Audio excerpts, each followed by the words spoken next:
Graça e paz, queridos. Vamos orar. Senhor, obrigado pela oportunidade que nos dá para pensarmos sobre a primeira carta e segunda carta de Pedro. Pedimos que o Senhor nos dê graça, no nome de Jesus. Amém. Queridos, a nossa carta, ou a nossa epístola de reflexão para hoje é a primeira epístola de Pedro, que vai falar da salvação e também dos sofrimentos. Uma breve síntese introdutória é que os leitores a quem esta carta foi destinada, não é, foi endereçada, foi endereçada originalmente, estavam sendo perseguidos, estavam passando um período de perseguições nas suas vidas. Ela se concentra, neste caso a carta, na conduta cristã apropriada face às hostilidades anticristãs.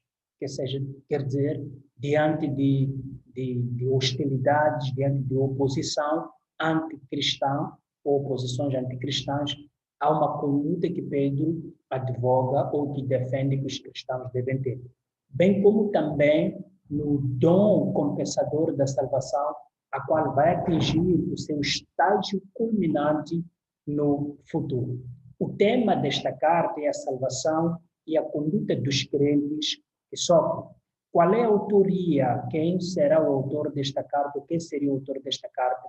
O autor da epístola vai identificar-se como Pedro, e essa identificação concorda de modo notável com dois fenômenos. O primeiro fenômeno é que certo número de expressões em primeira carta de Pedro faz-nos lembrar da fraseologia do sermão de Pedro registrado no livro de Atos depois do Pentecoste, ou seja, no dia de Pentecoste. E o segundo fenômeno são as alusões às declarações e aos feitos de Jesus, conforme eles se acham registrados nos evangelhos.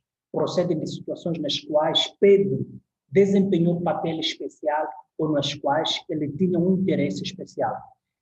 E é preciso também salientar que Silvano atuou como amanuense de Pedro nesta carta, e é por isso que logo na sua colocação, na sua apresentação, Pedro vai dizer: promete Silvano vos escrevo. Silvano talvez seja outra forma latina de Silas, não é? Silas é aquele que foi companheiro de viagem de Paulo, né? Numa das viagens missionárias de Paulo, depois de Paulo ter rejeitado a João Marcos. Qual é o possível, ou seja, a localidade descrita desta mesma carta? Pedro escreveu esta carta de Babilônia, provavelmente não a cidade, não é? Provavelmente não a cidade do nome Mesopotâmia. Estamos a falar que a Babilônia que está a se referir aqui não é necessariamente aquela Babilônia literal de Mesopotâmia, mas é uma Babilônia de Roma, no sentido figurativo. O que significa aqui que Babilônia ocorre como nome simbólico para Roma, é utilizado aqui em Apocalipse. Porquanto Roma era a cidade dominante no período do Novo Testamento e a cidade de 7 colinas que perseguia a igreja. Então, é escrita esta carta enquanto o autor está nesses próprios locais. Nesse próprio local. Roma foi chamada de Babilônia por ser a capital mundial da idolatria. Posição essa em tempos remotos ocupada pela cidade de Mesopotâmia. Estamos a falar que a cidade de Mesopotâmia de Babilônia era uma cidade que tinha fama de idolatria. Então, Roma também é simbolicamente chamada de Babilônia por causa da questão de idolatria. É como o título dado a Jerusalém, Sodoma e Gomorra, mesmo por causa da sua iniquidade. Isso não significa que Jerusalém seja Sodoma e Gomorra, mas por causa da sua iniquidade acaba tendo o título de Sodoma e Gomorra. Então, a tradição indica que Pedro, além de ter escrito esta carta em Roma, ele morreu também neste próprio local. E quais são os destinatários?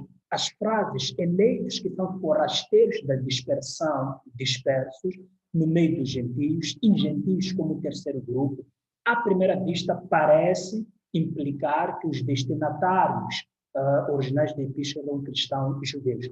Parece implicar que eram cristãos judeus.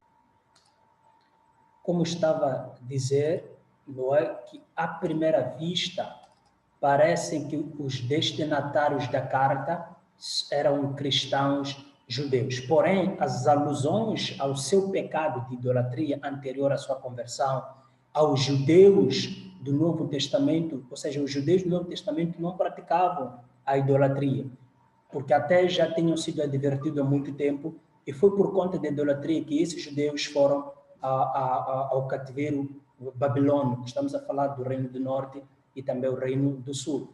Então, já dá a entender que esta carta é escrita não necessariamente para os judeus, ainda que pareça, mas é escrita para os gentios. Veja que o termo aqui colocado, as expressões, como eu digo, as paixões que tinhas anteriormente na vossa ignorância e vosso fútil procedimento. E também a fraseologia similar que é aplicada em Efésios, e também indicam claramente que o fundo predominante gentílico dos leitores está em mira. Então, estamos a perceber que a partir dessas colocações petrinas, destas escritas dele, a carta vai ser endereçada para a igreja, para os gentios, neste caso, as pessoas que não eram judeus. Continuando, é preciso aqui perceber, não é que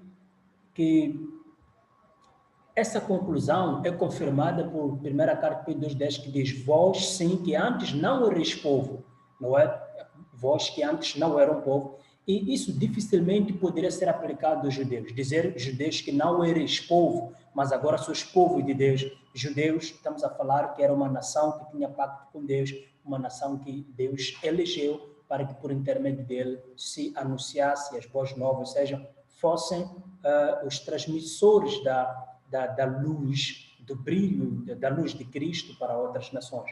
Então, tal como Pedro utiliza o termo Babilônia para representar a cidade de Roma, também vai usar, ou seja, usa o vocábulo gentios figuradamente para indicar não cristãos igualmente forasteiros da dispersão, para indicar os cristãos espalhados por todo o mundo. Então, os destinatários primários desta carta eram gentios. Estamos a falar de forasteiros da dispersão. Conduta. Em face da glória futura, é imperativo que os crentes tenham uma conduta santa. Eles foram libertados, remidos pelo sangue de Jesus da servidão ao pecado. Redenção essa que evidencia que ele sacrificou a sua vida em favor dos pecadores. Também é imperativo que os crentes se amem mutuamente com base no fato de que todos eles nasceram da família de Deus através de sua palavra, a fim de crescerem como infantes recém-nascidos e de serem edificados, tendo a Cristo como pedra angular. Estamos a falar dos crentes que, não obstante a perseguição que estão a passar, eles devem salvaguardar os princípios cristãos para consigo mesmo. Acresce-se que os crentes estão na obrigação de impor ao mundo uma impressão favorável ao Evangelho mediante o seu ordeiro comportamento. Quando estamos a falar de imposição, aqui não estamos a dizer de que eles devem usar de imperialismo teológico ou fundamentalismo religioso. Nós estamos a dizer que a partir da vida deles é preciso que mostre ao mundo que é melhor abraçar o Evangelho, é melhor a partir do comportamento deles, do caráter dos cristãos, mostra ao mundo que vale a pena abraçar o Evangelho do que qualquer coisa. E isso envolve uma cidadania exemplar, a obediência dos escravos para com seus senhores é o que está a alertar, ou seja, a exortar Pedro o que acontece, mas para o nosso caso será a obediência dos funcionários para com as suas autoridades, patrões ou chefes, sem desrespeito nas palavras, sem resmungos, não é? E sem muitas murmurações que muitas vezes temos visto. O adorno das esposas cristãs com obediência a seus esposos, ao invés de seguir modas espalhafatosas, estamos a falar de modas extravagantes. As mulheres devem respeitar os seus maridos, devem adornar-se com respeito aos seus maridos e também o amor mútuo dentro da comunidade cristã, um amor simbiótico. E qual é o esboço desta obra? Pedro vai mostrar, primeiro vai começar com uma saudação, mas também vai falar do louvor pela herança celeste dos crentes perseguidos, exortação quanto à santidade pessoal, exortação quanto ao amor mútuo, exortação ao avanço quanto à salvação, exortação quanto à conduta cristã numa sociedade não cristã. Também, dentro da exortação quanto à conduta cristã numa sociedade não cristã, Pedro vai falar aqui das ações corretas, boa cidadania, submissão dos escravos com o exemplo dado por Cristo. Cristo é o modelo de submissão das esposas aos seus maridos, neste caso estar debaixo da mesma missão, consideração dos esposos para com suas esposas, os homens, enquanto as mulheres, as esposas, são submissas aos seus maridos, ou seja, a esposa é submissa ao seu marido, o marido também tem que ter um cuidado, consideração maior pela sua esposa. Unidade caracterizada pela simpatia e pelo amor. Os crentes sofrem inocentemente com o exemplo de Cristo e sua vindicação no Hades, e também sofrendo com alegria. Também aqui, em forma, também já para terminar, tem a exortação à humildade no seio da igreja e a resistência ante a perseguição, que mesmo eles estando debaixo da perseguição, precisam continuar firmes,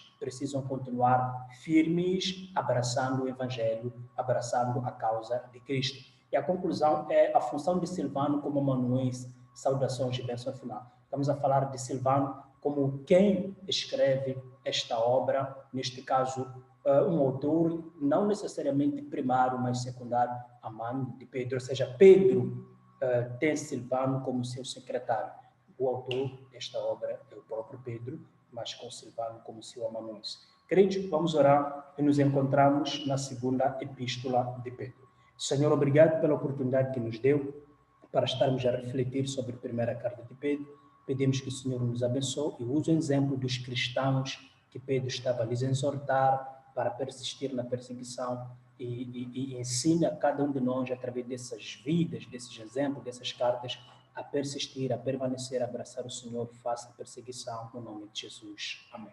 Que Deus possa abençoar a cada um de vocês. Nos encontramos no segundo episódio.